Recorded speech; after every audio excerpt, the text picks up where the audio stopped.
नगरीत आल्यानंतर परळी वैजनाथला मी जाऊन आले दर्शनासाठी. मला जरा उशीर झाला तर यांनी लगेच हायजॅक केला कार्यक्रम. बरोबर नाही.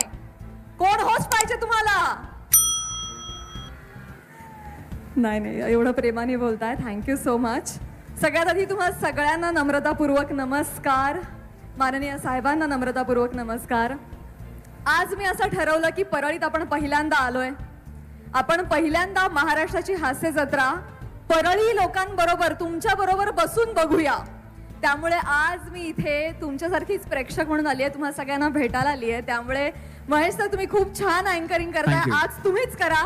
आज मला कार्यक्रम बघण्याचा आनंद मिळू दे आणि म्हणूनच मी आता इथे बसून तुमच्या बरोबर हा कार्यक्रम बघणार आहे. काय तुम्ही इथे आलात, पुन्हा सगळ्यांकडून तुमचं धन्यवाद. आणि समोर बसून कार्यक्रम बघण्याचा तुमचं जे स्वप्न होतं ते आज पुरं होत आहे. जरा जोरदार थँक्यू सो मच सगळ्यांना. मी एवढंच म्हणेन की आपण सगळे एकतर तुम्ही सगळेजण खूपच भाग्यवान आणि नशीबवान आहात. तुम्ही परळी नगरीत राहता. रोज तुम्हाला महादेवाचं दर्शन होतं. क्या बात है. मला इथे येऊन असलं की किती लकी माणसं आहात तुम्ही. आम्हा मुंबईकरांना काही सोय नाही बघा. येऊन खूप बरं वाटलं. एक तर महादेवाचं दर्शन झालं. इथे मला जेव्हा विचारलं आमिर दादांनी हास्य जत्रेच्या शूटवर तू येणार का, म्हणलं परळी वैजनाथ म्हणजे 12 ज्योतिर्लिंग. हा म्हणलं ते हां येणार, नक्की येणार, असं झालं मला. सो आयुष्यात पहिल्यांदा मी इथे आले आणि तुम्हा सगळ्यांना भेटू शकले. मुंडे साहेबांचं एवढं छान आयोजन बघू शकले. आई शपथ सांगते पुण्या मुंबईपेक्षा जास्त भारी आयोजन केलंय बरं का. मला वाटतं की मुंडे साहेबांसाठी आपण जोरदार टाळ्या वाजवल्या पाहिजेत आणि त्यांना धन्यवाद दिले पाहिजेत. काय असा नेता, चांगल्या दिलाचा नेता मिळणं फार गरजेचं असतं आणि तुम्हाला मिळालंय. तुम्ही सर्वस्वी खूप नशीबवान आहात.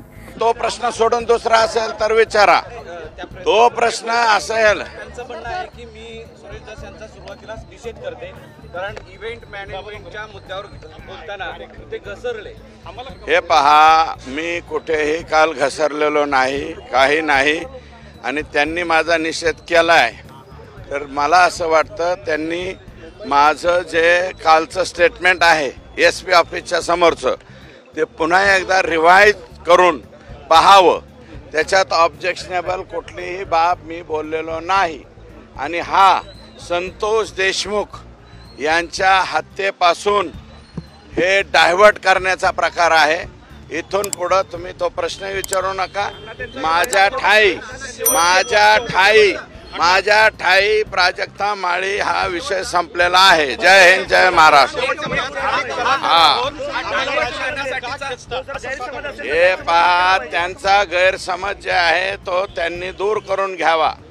त्यांनी रिवाइंड पाहावं. आणि राजकारणामध्ये त्यांना खेचण्याचं वगैरे काही संबंध नाही. त्या काय माझ्या दुश्मन नाही. माझी त्यांची नीटनाटकी ओळखही नाही बरं का. आणि मी फक्त त्यांचा महाराष्ट्राची हास्य जत्रा का काय तो कार्यक्रम पाहत असतो तेवढ्यापुरतं. जर त्यांनी माझा निषेध केला असेल तर मी त्यांचा निषेध म्हणून हास्य जत्रा बघायचं बंद करू.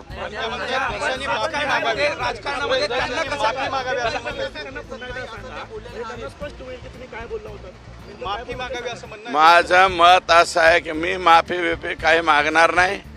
आणि हा विषय कृपया इलेक्ट्रॉनिक मीडियाला हात जोडून पाया पडून विनंती आहे. संतोष देशमुखच्या खुनाचा जो प्रकार झालेला आहे अतिशय निर्घृणपणे अमानवी आणि अतिशय चुकीच्या पद्धतीने खून केलेला आहे.